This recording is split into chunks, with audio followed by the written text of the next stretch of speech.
महाराष्ट्र की सियासत में कुछ ऐसा हुआ है जिसने राजनीतिक गलियारों में तूफान ला दिया है। अगर आप सोच रहे हैं कि यह कोई आम बयानबाजी है तो जान लीजिए, यह राजनीतिक युद्ध का नया अध्याय है। बात हो रही है संजय राउत और राज ठाकरे की। और हां, इसमें ट्विस्ट इतना है कि आप कहेंगे, वाह, यह तो सियासी ड्रामा है। संजय राउत ने अचानक मीडिया में बयान दे दिया, राज ठाकरे चाहते हैं कि वे कांग्रेस के साथ गठबंधन करें। हद तो तब हो गई जब उन्होंने ये कहा बिना राज ठाकरे से पूछे। मतलब सीधे सीधे राज ठाकरे की मर्जी को दरकिनार कर बयान दे दिया। लेकिन राज ठाकरे ने जैसे ही अपने असली अंदाज का खुलासा किया, राजनीतिक गलियारों में हलचल मच गई। उन्होंने तुरंत अपने पार्टी नेता संदीप देशपांडे के माध्यम से कहा, हमारी पार्टी का बयान कोई भी बिना पूछे नहीं बोल सकता। राज ठाकरे खुद अपना रुख तय करेंगे, कोई और नहीं। यानी साफ शब्दों में कहा जाए तो संजय राउत के बड़बोलेपन ने हालात को बिगाड़ दिया। राज ठाकरे हमेशा अपने अंदाज और रणनीति में शांत रहते हैं, लेकिन इस बार उन्होंने सीधे संदेश दे दिया कि हमारी पार्टी की मर्यादा पर कोई समझौता नहीं होगा। संजय राउत, जो उद्धव ठाकरे के करीबी माने जाते हैं, अब खुद फंस गए हैं।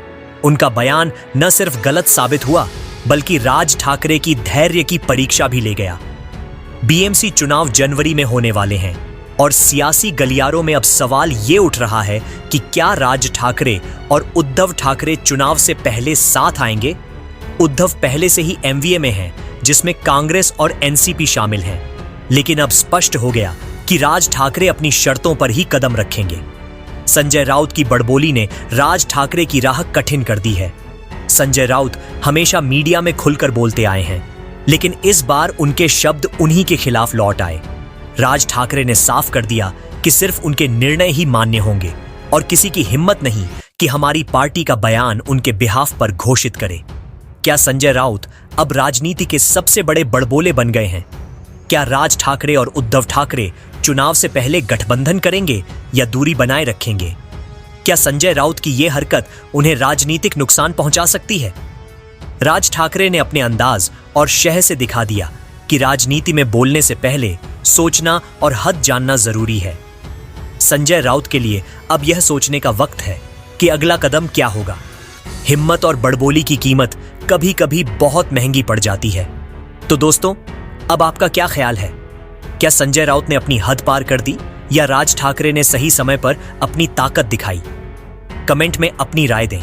वीडियो को लाइक और शेयर कर अपना प्यार और सपोर्ट भी जरूर दिखाएं। दोस्तों, जरा सोचिए, अगर कोई ये कह दे कि बाला साहेब ठाकरे जैसे दिग्गज नेता की मौत के बाद उनके ही बेटे उद्धव ठाकरे ने 2 दिन तक उनके निधन की खबर छिपाई, तो क्या आप यकीन करेंगे? लेकिन महाराष्ट्र की राजनीति में अभी कुछ ऐसा ही बम फूटा है और इस बार विस्फोटक बयान आया है शिंदे गुट के रामदास कदम की तरफ से। कदम का दावा है 2 दिन तक बाला साहेब का शरीर घर के अंदर रखा गया और उन्हीं 2 दिनों में कुछ ऐसे काम हुए जिन्हें सुनकर कोई भी सन्न रह जाएगा। अब चाहे वो वसीयत बदलना हो या फिर अंगूठे के निशान लेना या फिर किसी कागज पर दस्तखत कराना, जो भी हुआ उसने पूरे महाराष्ट्र की जमीन हिला दी है। अब ये बयान सिर्फ एक राजनैतिक हमला नहीं है, ये तो पिता पुत्र के रिश्ते की गरिमा पर भी सवाल है। रामदास कदम ने कहा कि बाला साहेब के निधन की सच्चाई 2 दिन तक छिपाई गई और अंदर ही अंदर कई कागजी खेल खेले गए। सोचिए, जिस शख्स ने शिवसेना जैसी पार्टी बनाई, जिसने लाखों कार्यकर्ताओं को खड़ा किया, उसकी आखिरी घड़ियों पर अब सवाल उठ रहे हैं। और बस ये बयान आते ही उद्धव ठाकरे भड़क गए। उन्होंने तुरंत कहा, हम मानहानि का केस करेंगे। लेकिन कहानी यहीं खत्म नहीं हुई, क्योंकि कुछ ही घंटे बाद वही उद्धव ठाकरे बैकफुट पर दिखे। ना कोई एफआईआर, ना कोई कानूनी नोटिस, बस खामोशी। और फिर सामने आई एक और खबर कि उद्धव ठाकरे सीसीटीवी फुटेज देखने की बात कर रहे हैं। अब बड़ा सवाल, अगर सब कुछ साफ था तो ये अचानक कैमरों की चिंता क्यों? सूत्रों के मुताबिक उद्धव ठाकरे ने अपने करीबी लोगों से पूछा है, उस दिन के फुटेज कहां हैं? बाहर के कैमरे क्या रिकॉर्ड कर रहे थे? अंदर वाले कैमरे के क्लिप्स कहां गए? क्यों? क्या वो अपने पक्ष में सबूत ढूंढना चाहते हैं या फिर कुछ मिटाना चाहते हैं? यही वो सवाल है जो अब मीडिया गलियारों में गूंज रहा है। अब जरा सोचिए, ये वही उद्धव ठाकरे हैं जो अपने पिता को देवतुल्य मानते हैं और अब वही पिता उनके राजनीतिक वारिस के लिए विवाद का केंद्र बन गए हैं। रामदास कदम कह रहे हैं कि सच्चाई सामने आनी चाहिए, सीबीआई जांच होनी चाहिए।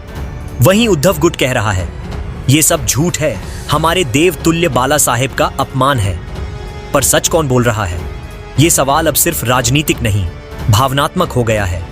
शिवसेना यूबीटी की तरफ से परब ने तीखा पलटवार किया। उन्होंने कहा रामदास कदम लोगों के मन में जहर घोल रहे हैं। चुनाव नजदीक हैं, इसलिए उद्धव ठाकरे की छवि खराब करने की कोशिश की जा रही है।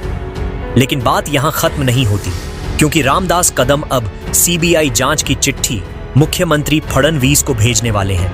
यानी बवाल अब विधानसभा से निकलकर दिल्ली के दरवाजे तक पहुंच सकता है। दोस्तों, अब सवाल आपसे, क्या आपको लगता है कि यह सब सिर्फ राजनीति का खेल है या फिर वाकई कहीं ना कहीं कोई सच छिपाया गया था? कमेंट सेक्शन में जरूर बताएं।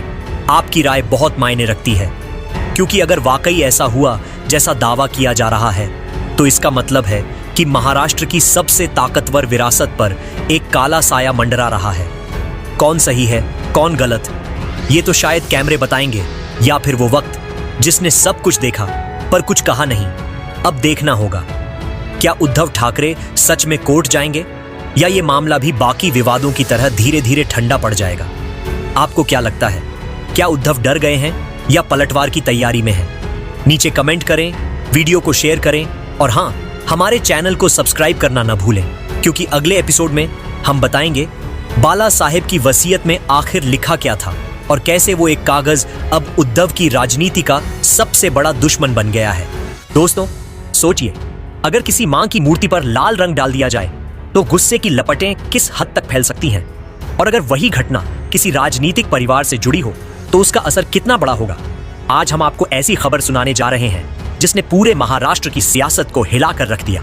17 सितंबर की सुबह मुंबई का शिवाजी पार्क, वही मैदान जो गवाह है कई ऐतिहासिक भाषणों और आंदोलनों का। सूरज अभी पूरी तरह निकला भी नहीं था कि वहां पर एक ऐसा नजारा देखने को मिला जिससे लोगों की आंखें फटी की फटी रह गईं। मीनाताई ठाकरे यानी बाला साहेब ठाकरे की पत्नी, उनकी प्रतिमा पर लाल रंग फेंका हुआ था।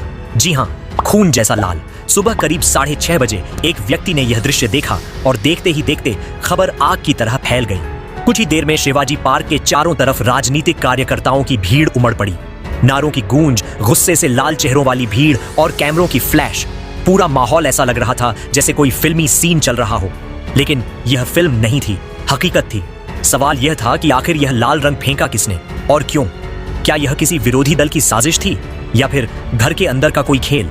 कुछ ही घंटों में पुलिस ने इस मामले में एक नाम पकड़ा, उपेंद्र पावस्कर। अब यहां से कहानी और भी दिलचस्प हो जाती है, क्योंकि उपेंद्र कोई आम आदमी नहीं निकला। वह निकला शिवसेना यूबीटी के एक कार्यकर्ता का चचेरा भाई। जी हां, वही पार्टी जिसके नेता उद्धव ठाकरे इस घटना पर सबसे ज्यादा भड़क रहे थे, उसी पार्टी से जुड़ा एक शख्स सामने आया।